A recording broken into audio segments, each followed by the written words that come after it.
Olha só, meus queridos, eu gostaria que vocês abrissem a Bíblia de vocês em 1 Tessalonicenses, capítulo 1, por favor. Eu vou ler o versículo 7, 8 e 9, mas nós vamos expor esse capítulo todo, tá? Mas eu vou ler eles apenas como um ponto de partida. 1 Tessalonicenses, capítulo 1, versículo 7 a 9.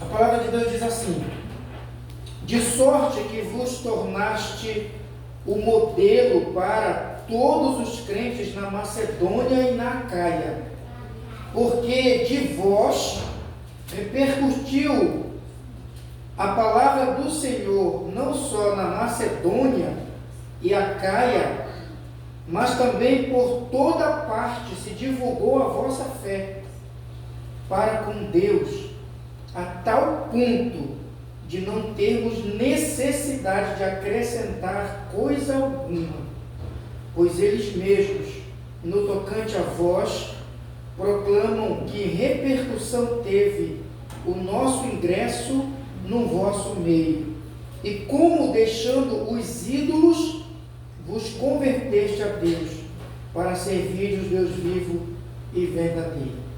Vamos orar? Senhor, nós queremos realmente ouvir a Tua voz pela exposição da Tua palavra, Senhor.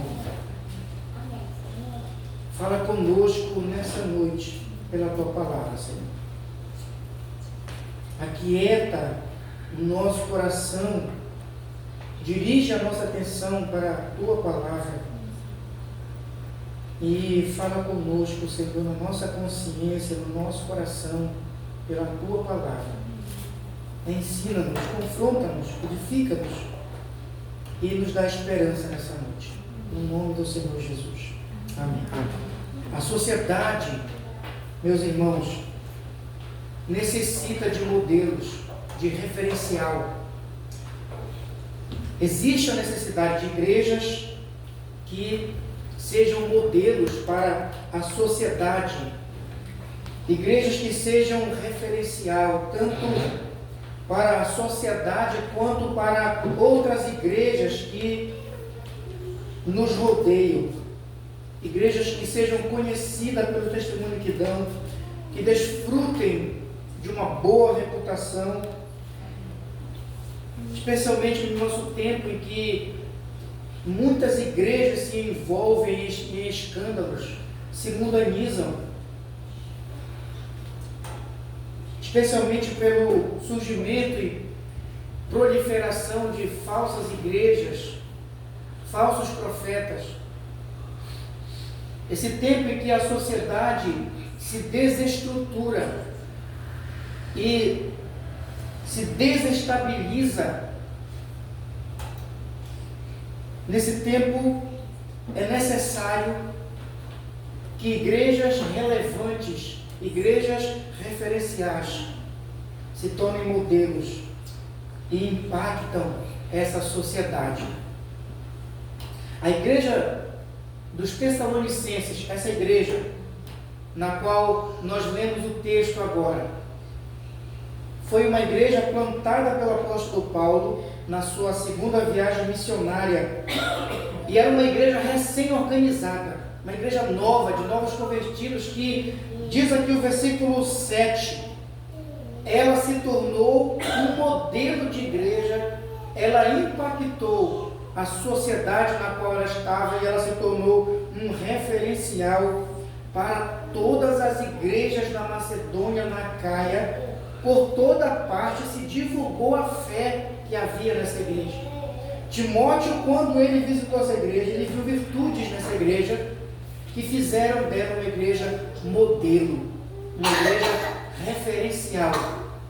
E eu gostaria de falar nessa noite com vocês sobre 3 virtudes de uma igreja modelo.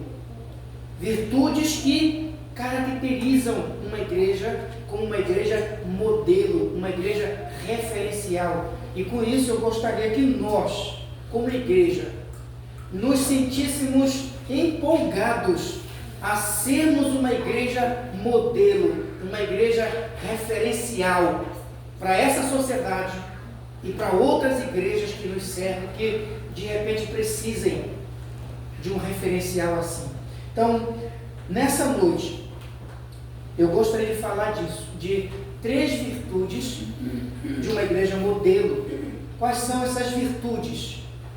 A primeira virtude, meus queridos, nós encontramos aí do versículo 1 ao versículo 4. A primeira virtude é a notoriedade e a autenticidade da membresia de uma igreja, que torna ela modelo. Uma igreja modelo é uma igreja notória, cuja membresia é autêntica. Veja, o apóstolo Paulo começa essa carta no capítulo 1, no versículo 1, da maneira costumeira dele. Ele começa dizendo, identificando a autoria, eu, Paulo, Silvano, Timóteo, e aí identificando destinatários, a igreja dos Tessalonicenses, em Deus Pai, nosso Senhor Jesus Cristo, graça e paz a vós outros. E aí ele continua fazendo uma ação de graças pela existência da igreja. Damos sempre graças a Deus por todos vós. E ele menciona que ele ora regularmente por essa igreja e agradece a Deus pela existência dessa igreja. E a partir dessas palavras introdutórias do apóstolo Paulo, nós percebemos a primeira virtude de uma igreja modelo. Uma igreja modelo é uma igreja notória, uma igreja conhecida, popular, vamos dizer assim, famosa. Não nos termos em que normalmente se entende por fama, né? Mas fama no bom sentido. O testemunho dessa igreja era um testemunho notório. Essa é a ideia. Você vê lá no versículo 8, rapidinho, né? O Paulo fala no versículo 8, ele diz que a fé dos irmãos, a fé dessa igreja, era uma fé que se divulgava por toda parte. Em todo lugar da circunvizinhança daquela igreja se divulgava, se falava da fé dessa igreja. Ela era uma igreja falada, bem falada, que desfrutava de uma boa reputação, com testemunho exemplar. Não é uma igreja perfeita, é uma igreja que está em constante crescimento, é uma igreja que está vivendo a palavra. E Paulo ouviu falar dessa igreja lá onde ele estava, em Corinto. Ele não estava lá em Tessalônica. Ele tinha saído às pressas porque houve uma perseguição quando ele começou a pregar lá. Ele teve que sair às pressas, depois ele mandou Timóteo visitar a igreja. E numa visita que Timóteo fez na igreja, ele percebeu essa virtude na igreja. A membresia da igreja era uma membresia de qualidade, não necessariamente de quantidade, mas de qualidade. As pessoas que congregavam, que faziam parte dessa igreja, eram pessoas que demonstravam na prática que haviam nascido de novo, que realmente experimentaram uma conversão ao Senhor. E Timóteo vê aqui, e veja que Paulo, no versículo 4, ele é forçado, vamos dizer assim, a reconhecer a genuinidade dessa igreja. Ele fala, reconhecendo, irmãos amados de Deus, a vossa eleição. Ele reconheceu que aqueles irmãos eram eleitos, que eles eram amados por Deus. E o que fez Paulo reconhecer que eles eram eleitos? 3 coisas que Timóteo viu na igreja e relatou a Paulo. 3 coisas. No versículo 3, nós vemos essas 3 coisas. Essas 3 virtudes essenciais da fé cristã para se identificar um cristão genuíno. Primeiro, uma fé operosa. Segundo, um amor abnegado. Terceiro, uma firme esperança. 3 virtudes. Uma fé produtiva. Uma fé, a expressão grega que aparece aqui para a operosidade da vossa fé, significa que ela é uma fé energética. Uma fé que produz resultado. Uma fé prática, que realmente muda a vida das pessoas. Não é à toa que essa fé que eles demonstravam era uma fé bem falada em todo canto. Veja o que aconteceu no versículo 9, diz que essa fé, veja como ela é prática, como ela resulta em frutos produtivos, frutos dignos de arrependimento. No versículo 9 fala que essa fé deles fez com que eles deixassem os seus ídolos e se convertessem a Deus, para servirem ao Deus vivo e verdadeiro. Isso é fé. A fé, a palavra impactou a vida deles e eles abandonaram a idolatria e passaram a servir um único Deus verdadeiro. Isso é fé, que produz mudança, que transforma vidas. Isso é fé. Outra coisa que Timóteo viu foi o amor, diz lá no versículo 3, um amor abnegado, um amor sacrificial. É um amor, a palavra abnegado significa um trabalho árduo, um trabalho cansativo em prol dos outros. Eles trabalhavam uns pelos outros, eles trabalhavam para o bem, para promover o bem do outro. Então, era uma igreja onde você via esse amor expressivo entre os irmãos. E uma esperança firme que não se abala diante das circunstâncias, uma esperança determinada, resoluta, que não esmorece, que não desanima, que não perde o seu entusiasmo, a sua expectativa, que não perde o brilho dos olhos. Essa é a esperança que Timóteo viu, e Paulo, ouvindo isso de Timóteo, ele disse assim: eu reconheço, irmãos, que vocês são eleitos. Por quê? Porque faz parte de determinada denominação? Não, porque ele viu virtudes nos irmãos essenciais da fé cristã, uma fé que transforma, um amor que trabalha e uma esperança que não se abala. Essa é uma igreja modelo, uma igreja que qualquer um que visitar ela vai perceber a fé que os irmãos têm, o amor que eles expressam uns pelos outros, uma esperança que eles têm que não se abala. Essa é uma igreja modelo, que é notória, conhecida e tem uma membresia de qualidade. Em segundo lugar, meus irmãos, uma igreja modelo é uma igreja influente, relevante e influente. Segunda característica. Primeiro, é uma igreja notória, cuja membresia é autêntica, são cristãos genuínos.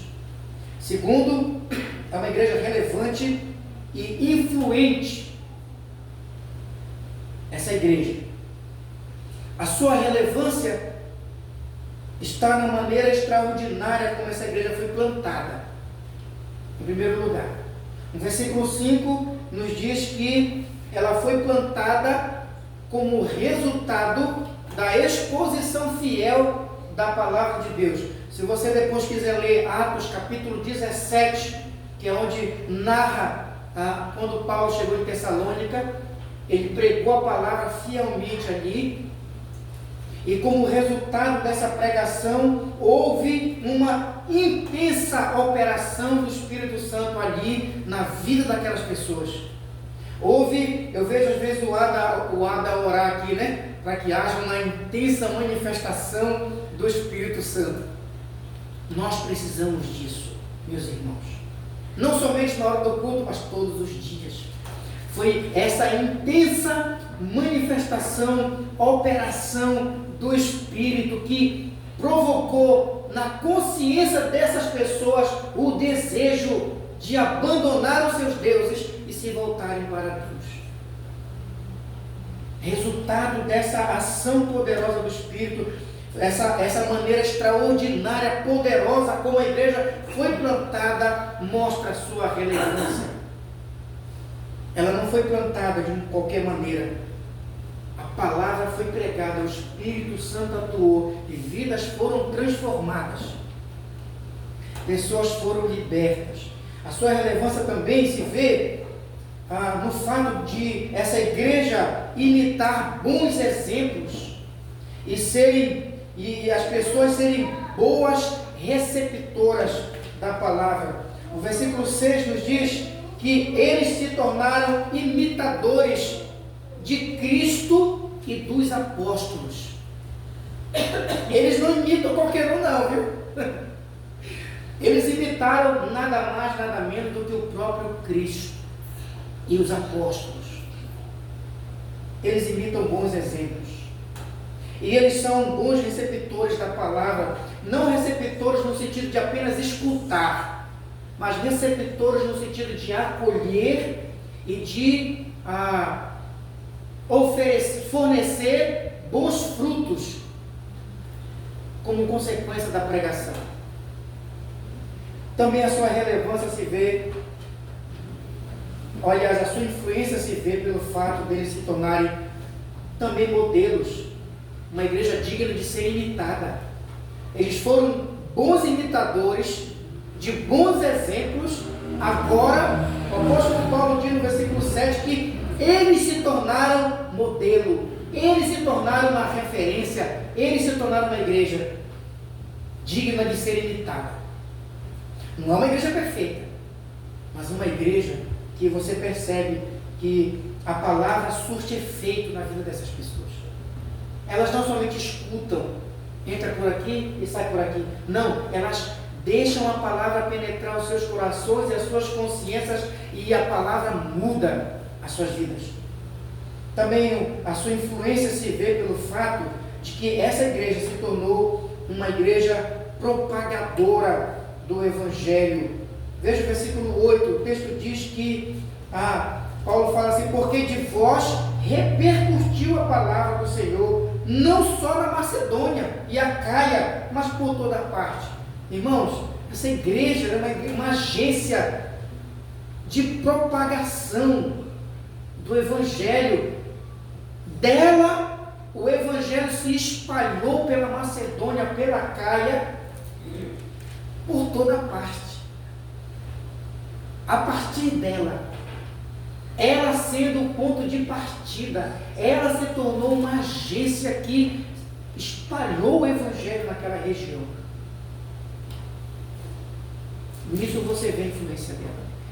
É uma igreja modelo e uma igreja que propaga, que tem compromisso com a transmissão do Evangelho.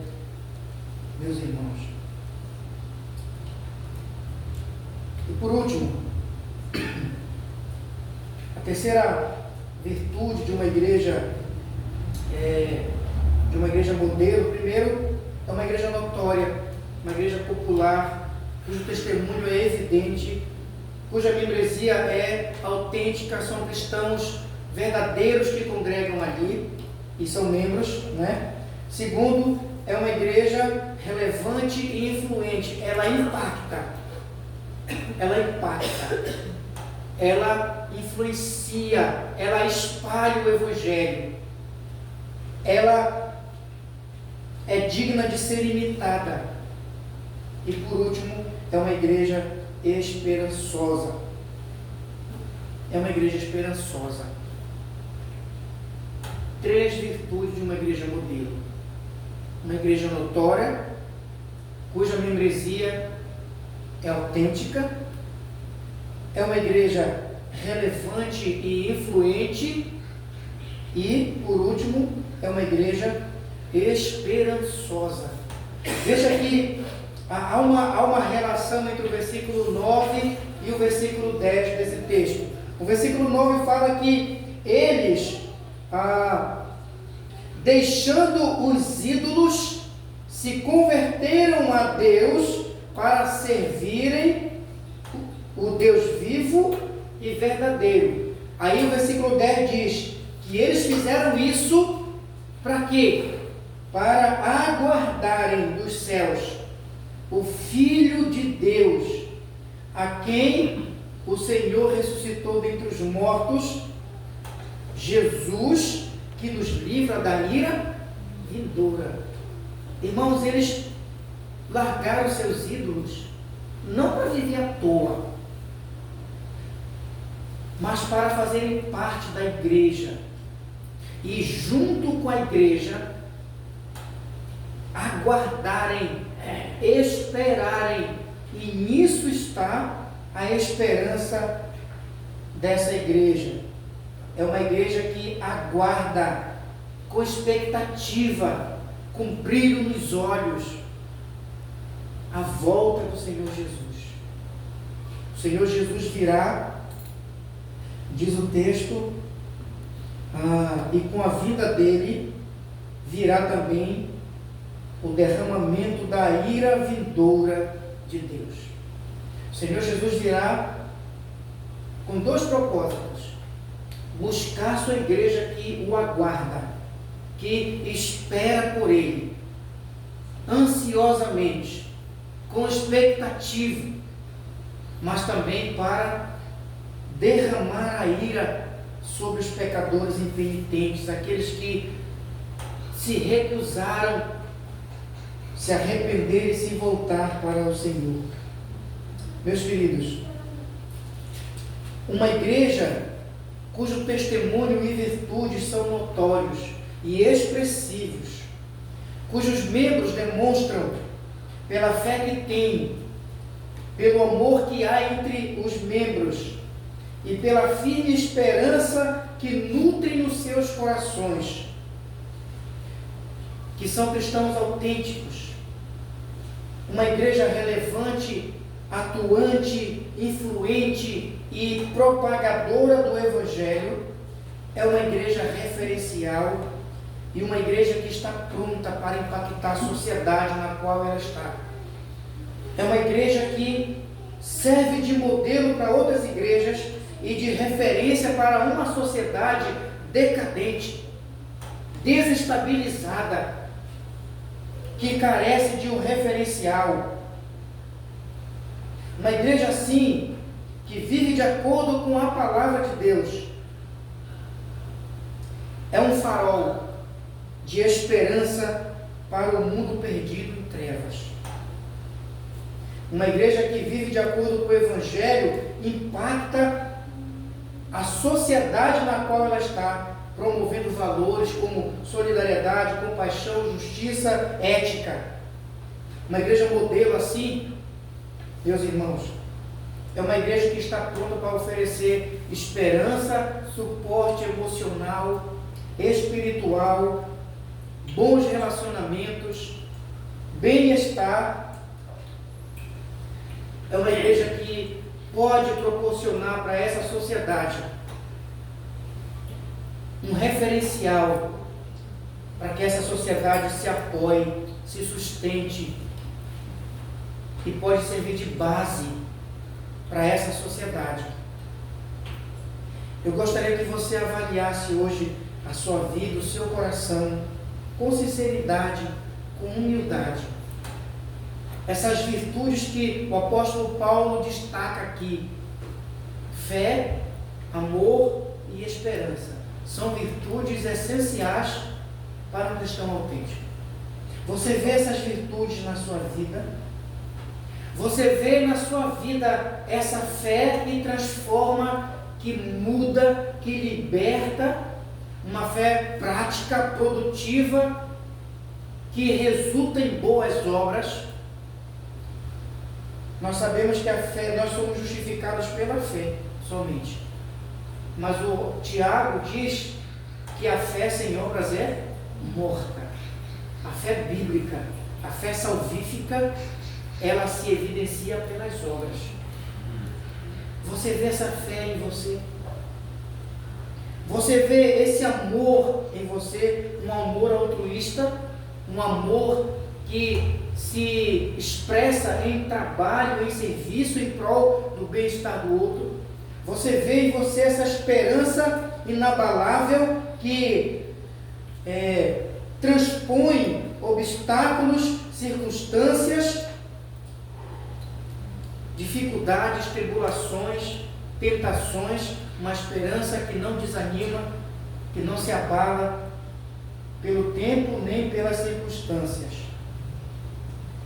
Eu gostaria que você também está no nosso meio, que sabe que não serve a Deus, o Deus verdadeiro. Sabe que ainda não se decidiu voltar o seu coração e a sua fé para o Senhor. Que não tem o Senhor Jesus ainda como Senhor da sua vida e Salvador pessoal da sua vida. Eu gostaria que você se sentisse nessa noite alertado e, quem sabe, motivado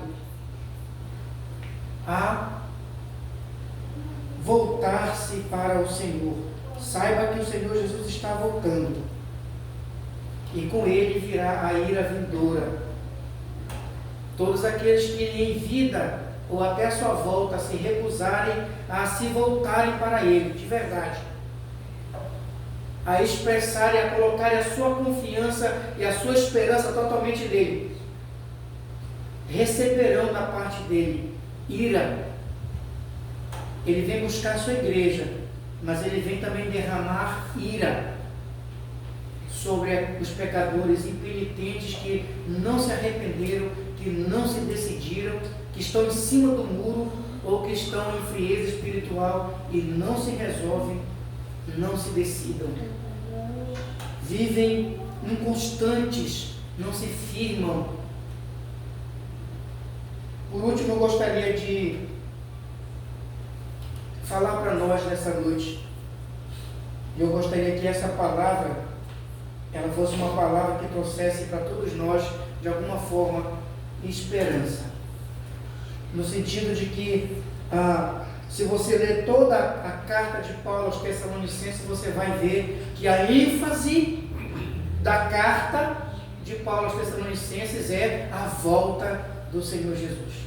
Inclusive lá no capítulo 4, versículo 18, essa aqui é uma igreja que está experimentando uma grande tribulação, uma grande perseguição, um grande sofrimento. E como é que Paulo consola esses irmãos? De que maneira Paulo ele alimenta a esperança desses irmãos? Ele alimenta a esperança desses irmãos falando da volta do Senhor Jesus, e ele encerra o capítulo 4, no versículo 18, dizendo: consolai-vos, pois, uns aos outros com estas palavras. Como é que nós devemos nos consolar, meus irmãos?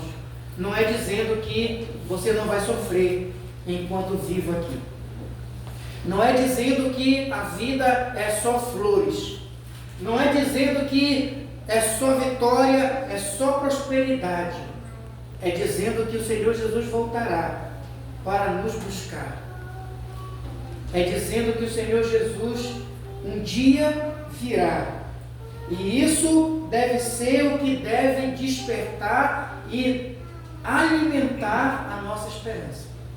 E nos consolar, porque vamos experimentar dissabores nessa vida.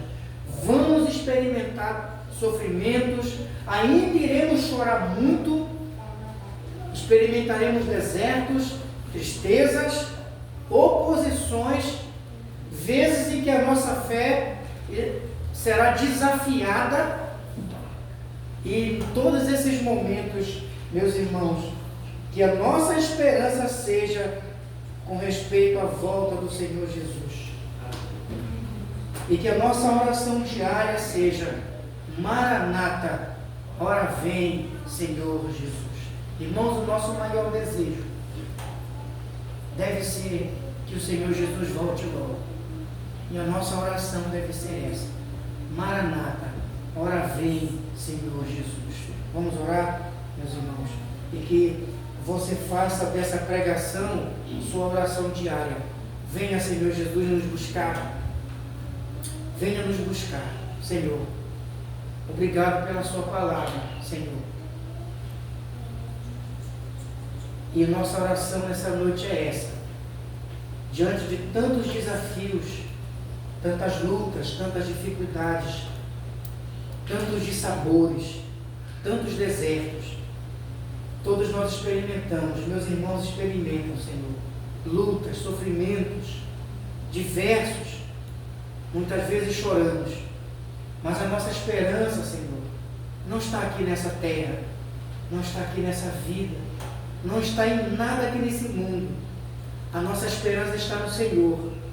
A nossa esperança está naquele grande dia em que o Senhor virá para nos buscar. E é nisso que o nosso coração se consola. É nisso que o nosso coração com expectativa aguarda. É esse momento tão especial, tão maravilhoso para nós. O dia em que o Senhor voltará a esta terra e nos levará para sempre para estar com o Senhor. Nossa maior alegria. Nós pedimos, eu peço ao Senhor que esteja consolando o coração de cada um dos meus irmãos nessa noite, fortalecendo, dando esperança e levando cada um de nós, Senhor, a colocar nossa confiança no Senhor, socorrendo-nos na hora da angústia, no nome do Senhor Jesus. Amém. Amém. Meus irmãos, amanhã, terça-feira, né, nós teremos o culto de oração aqui na igreja. Então, todos são convidados a participarem. Nós temos ali a irmã Jaine. Você pode, se não vier, pode dar o seu pedido